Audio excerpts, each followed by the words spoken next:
א' את אישה, י' כל כך יפה, ש' כל השלמות שלך נותנת הרגשה שנתקדם עם ה', כי בעזרת השם תהי לי לאישה וביחד נתחתן.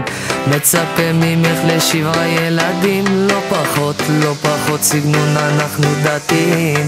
תדליקי לי נרות, קידוש אני ואת, לבושים לבן ונקבל את השבת. מתי תכירי לי את ההורים?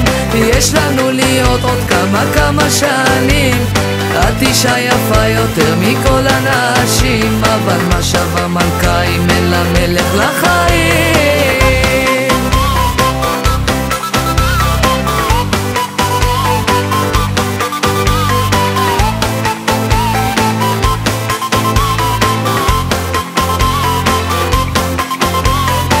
כמו מכונה, צוחקת ובוכה, אנחנו שני חלקי הפאזל משלימים תמונה. אם רק תגידי כן ונאמר אמן, עזבי את הידית שלך, תראי את השכן.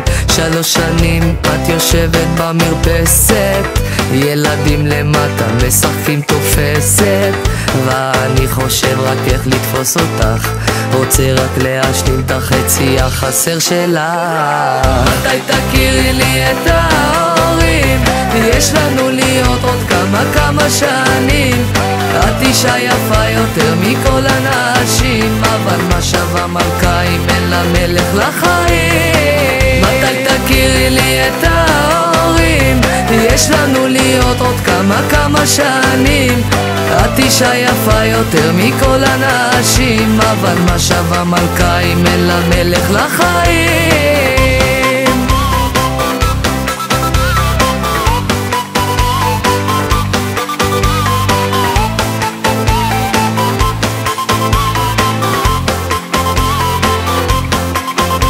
כל יום שעובר לא חוזר, ואת בורחת לי בין הידיים.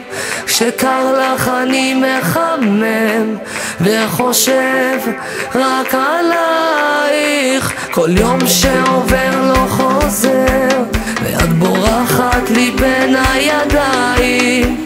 כשקר לך אני מחמם וחושב